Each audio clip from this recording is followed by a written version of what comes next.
You're listening to Empowered to Lead, the Therapist Practice. I'm Lisa Catello, therapist, business coach, and your go-to for all things leadership and sustainable practice growth.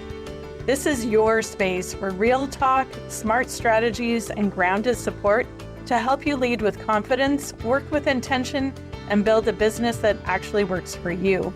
Let's dive in. Hello, and welcome back to the Empowered to Lead podcast. This podcast is for therapists who have started and grown a group practice, which means that you have people who are reporting to you, whether they're renters or employees or contractors. You are responsible for a small business where people work under your umbrella. And before I get started on today's episode, it fits in so well with what we're going to be talking about today. I wanted to let you know that there's a couple of retreats that I am planning for in the next year. And so the first one that I wanted to share with you is in Ottawa, Ontario. And what I do every year is I go across Canada in different locations and plan a retreat, a long weekend where we get to hang out, talk shop, support each other, have a focus in what we're presenting to you, the material that I hope that you walk away with, and just a time to get refreshed and renewed and get a time to step away and have a change of perspective. So that is happening October 1 to 4 this year, 2026. And we will be in Ontario this year in the Muskoka area. I hope that you will check out the website. It's grouppracticenetwork.ca/retreats and sign up. We're already about a third to a half full, and I'm so excited for what's going to happen during that long weekend. The second retreat that I am planning is in Costa Rica. I'm so excited. This is a luxurious site that we have found. I'm working with Jennifer Nagel, who is another therapist. And so while the Muskoka retreat is focused on group practice owners and your role as a business owner and then getting rest as well, the Costa Rica retreat is for therapists in general, whether they're in private practice, agency, or running a group practice. So that is very much, it's called Coming Home to Congruence. And so that is for the self of the therapist. And we will also be doing some business side. And so there's a little more of taking care of you as a person and then talking shop on the side. You can check that out at congruentpractice.com and Costa Rica retreat. And I hope that you will make plans to join us at both. But how that fits into today's episode is talking about the myth of having to do it all. So you are one of those group practice owners. You've got people who are working under you. You have expectations, questions, you have demands on you. And a lot of times it feels like you have to wear all of the hats, whether that's because of money or because people are coming to you and asking you questions. You have this expectation of yourself, and maybe other people have it of you, that you're going to be the one to be the bookkeeper, to be the HR person, to be the intake coordinator, to plan parties, all of those things. And that takes such an emotional toll. It adds emotional labor. And then if you're female and have a family at home, that responsibility or that feeling doesn't always go away when you go home. And so how do you do it all? I talk to group practice owners across Canada. And one of the things that I hear so often is it's too much money. I think it'll be too hard to pass on this information. How do I trust somebody because I've already been burned by someone in whatever role you're telling me I should add, Lisa? And yet I see them deflating and feeling like they're resentful of other people in their lives, really feeling like this is too much. Why did I even start a group practice? And some of us have a little bit of support and know that we could stretch a little bit in this area. And then others of you are just killing it. And you have this set up. You've got all of the people in place that you feel that you need. That's awesome.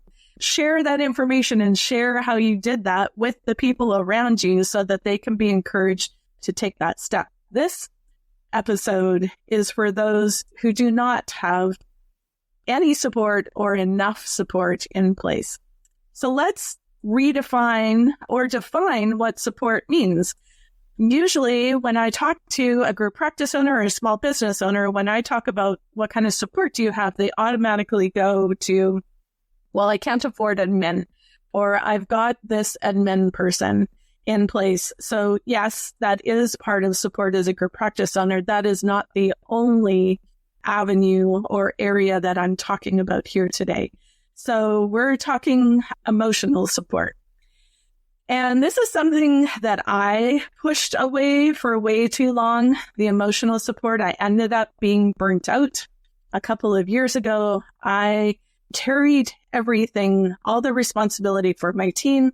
I was seeing clients, juggling 2 different businesses.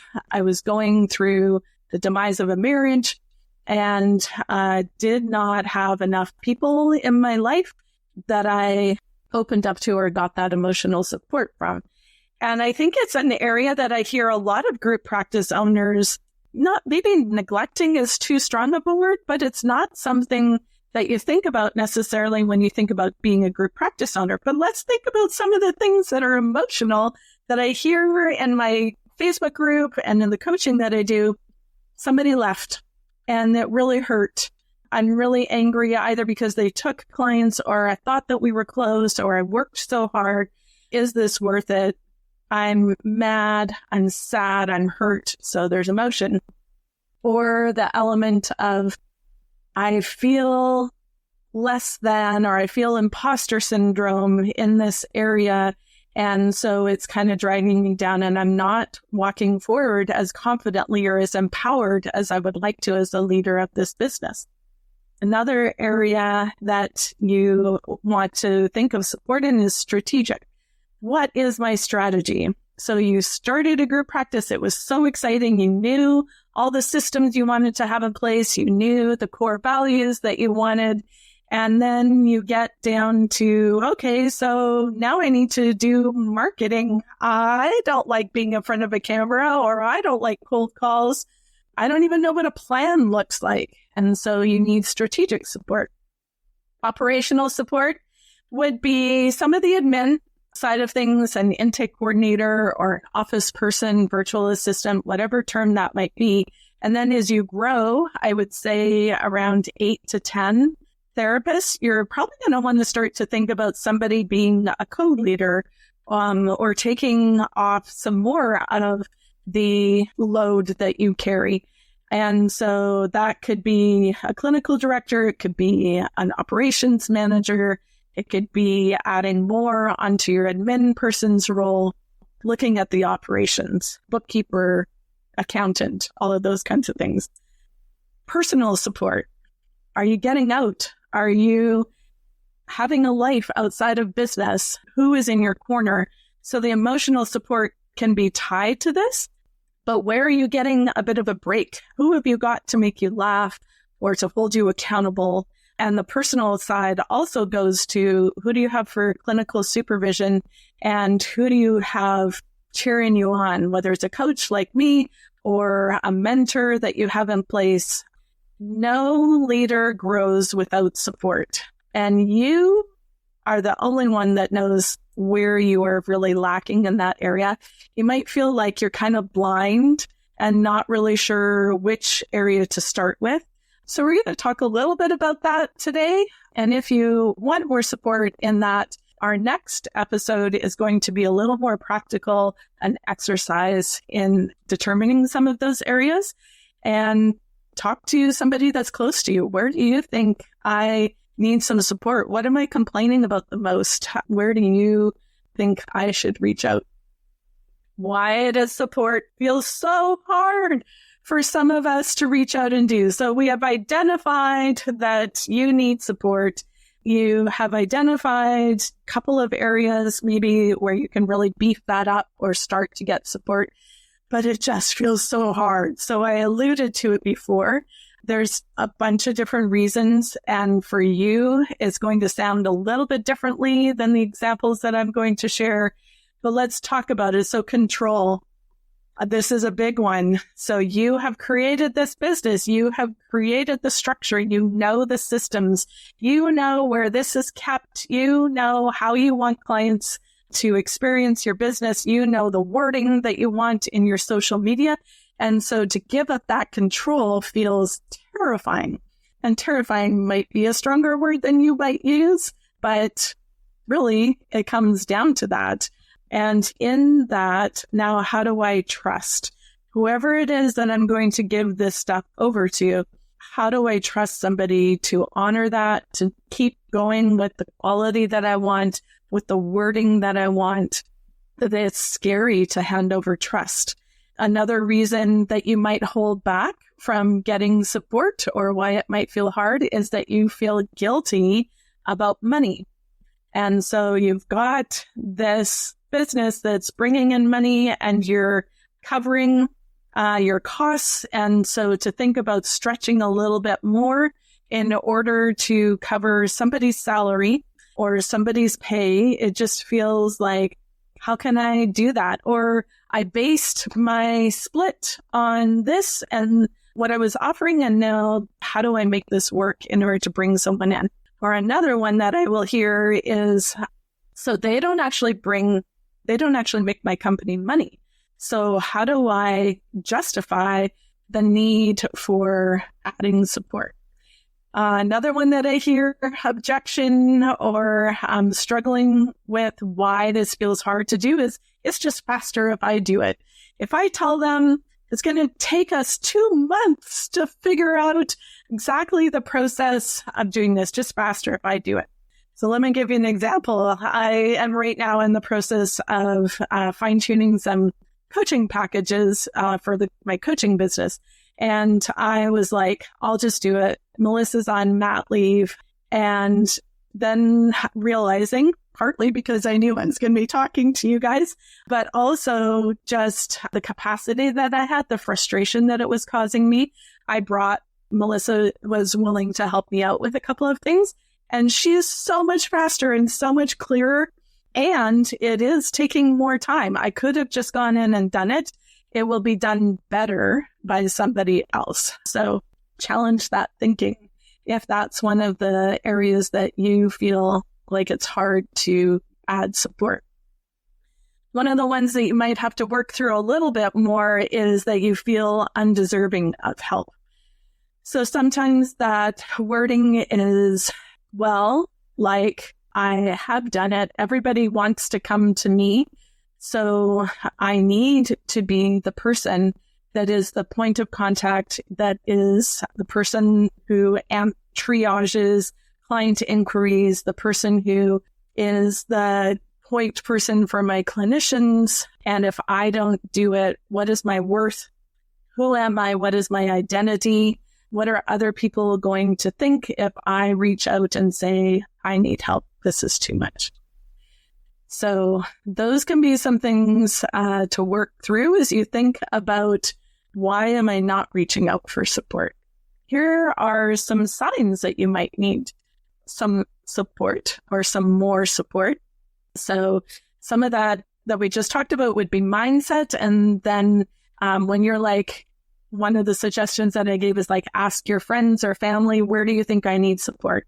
So if you look internally, or if you take a look at your week or the last couple of weeks in your schedule, here are some signs that you need more support. You are always catching up. So a lot of you are still seeing a full caseload, and you're managing client inquiries, and you're and. And so you get home at 5 o'clock, at 4 o'clock, at 7 o'clock, whatever time that is. And then you're working at night, or you're working on the weekends. There's always this sense of your to-do list is this long, and you just are not getting to it. Another sign that you need support, and I've said this a couple of times, is you are the default decision maker. When you are the business owner, you should be working on the business rather than in the business, or working more on the business than you are working in the business. So if you are the default decision maker, you are working in the business and everybody relies on you. That is not your role. That is so hard to come to because you have worked so hard to create this. It has been your identity, your baby, your business, whatever term you want to use it. You have been the decision maker. And so you're continuing to do that even though you've got an established team. And that is a sign that you need some more support. The tasks are piling up. So I referred to this a little bit. You've got a task list this long. And that's, we all have a task list. I don't think we ever completely cross off everything, even when we go on vacation. I don't know about you, but when I go away, it feels like I got through the list that I needed to get through in order to go away. But I know there's a list when I come back. And so you're not just getting through today's list. It's growing and it feels like you're not really able to cross anything off of significance. Another sign that you need more support is you are resentful or you are exhausted. So you pay that contractor and they're making more money than you are. You come home and you are exhausted. You're starting to wonder if this is worth it. You're feeling like you're always pedaling from behind. And so that is a really clear sign that you need to get some more support. What does healthy support look like? And sometimes this is trial and error in figuring out, who do I give control over to? How do I trust them? How is this actually going to get faster in the long run? So let's talk about, what does healthy support look like? Very clear roles. So a lot of times a few. So let's stop and slow that down for a second. When I am working with group practice owners who are complaining that the people that they have for support are not keeping up their end of the bargain, a lot of times there are not clear roles. So I bring on an admin or an intake coordinator. Let's use them as an example. I bring on an intake coordinator, and the reason I bring on an intake coordinator is so that they can take this load off my plate. So I'm not working in the business so much, so that they are allocating who's going to work with which client. They're doing some of that follow-up. And I'm looking over their shoulder, or I'm always looking in Jane to see who got a consult. What did that look like? I'm looking at the inquiries to see who did that person or who did my intake coordinator place them with? Or the intake coordinator is now coming to me multiple times a day to ask me, how do I do this? You have not defined your clear roles. You have not allowed them to step into the role that you hope that they do. And a lot of times that's because we haven't said, this is your responsibility. This is how you do it. And I am going to step out and let you do that. Clear communication plays a role with that. So let's stay with the intake coordinator.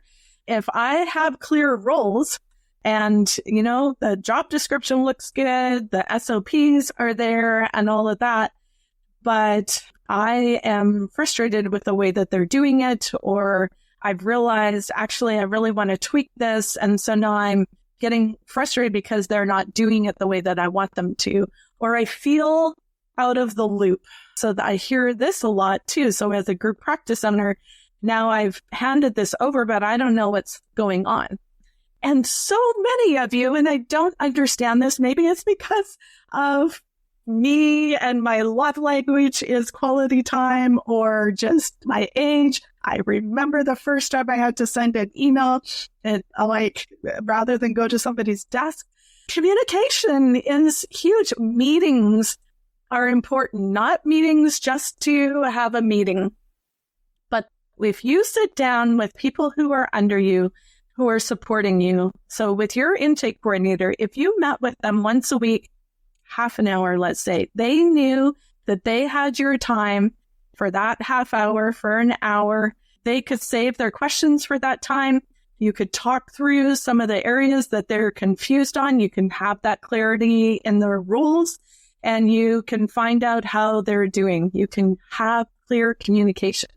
If, let's use it as an example, if your bookkeeper is doing a great job, they're balancing the books, but you have no clue what a P&L means or how to read your statement, rather than feeling confused, or I'm just going to take it back so that I know what's going on. Communicate clearly. What do I need from you? How do I understand this? How do I set up time so that you can tell me what's going on? Healthy support also looks like you as a leader letting go of perfection. So coming back to that, this is going to take more time than it's worth. How do I trust them? I need to be the person who is making this happen. There's a part of you that needs to let go of perfection. And what happens then, as you build that trust, as you communicate, as you have those clear roles, the person that you are giving that trust to starts to learn from you, learn your language. So think of, if you use ChatGPT, it does a better job the more you feed it, the more you tell it, what kind of voice do I want? What's my brand? How do I speak? What am I looking for? Who am I as a leader? That wording sucked. Those are things that your people need to know as well. And they start to take that on. They align more with you as you let go of perfection and help them learn. So an example of that for me is with Melissa when we first started. Like in my previous life, I was a secretary, an admin person. And so I am good at administration. But when I am the leader, when I became a business owner, I suck at administration now. My brain just does not work that way. And so as I let go of some of what I thought was perfection, Melissa stepped in, she grabbed my vision, she knew where we were headed, and she started to be better at a lot of the roles than me. So as I let go, took my hands off of what was not mine, I knew my clear role, I was communicating with her, I was building trust. That actually turned into healthy support. It does not mean that you have to hand over trust immediately because you hired that person. Build that. Let go of perfection. Don't have to release it completely to start, but build that up. Healthy support also looks like a rhythm that lightens your load. So if we use that example with Melissa, we grew that relationship because the goal was that she would know her role, I would know mine, and I would not have to be working in the business as much as I was. So finding a rhythm with all of these areas of support that you have so that it lightens your load and helps you feel healthier as a leader and as a group practice owner. So as you listen to all of this, what's coming up for you? I would love to know, where do you feel like you need more support? And maybe where do you feel like you're doing really well at and kind of are surprised as you listen to what I'm talking about? So my leadership challenge for you for this episode is identify one area where you need more support and then choose what your next step is to get it.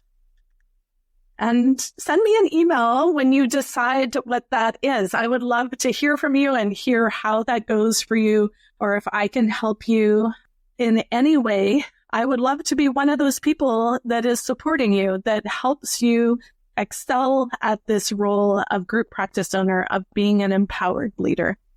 Until next week, I hope you excel. I hope you feel empowered. I hope that you feel like you have identified a way to work on the business rather than in it, as you look at the type of support that you want and need for you and your business. Have a great day. Thanks for hanging out with me on Empowered to Lead, the therapist practice. I hope you're walking away with something that you can put into action, because leadership isn't about doing more, it's about leading with purpose. If you're ready for deeper support, I'd love to see you inside the Group Practice Connection, my monthly membership where Canadian therapists like you get coaching, community, and the tools to build a business that actually supports your life. You can check it out at grouppracticenetwork.ca. The link's in the show notes. And hey, don't forget to hit follow so you don't miss what's coming next. We're building something great here, and I'm so glad you're a part of it.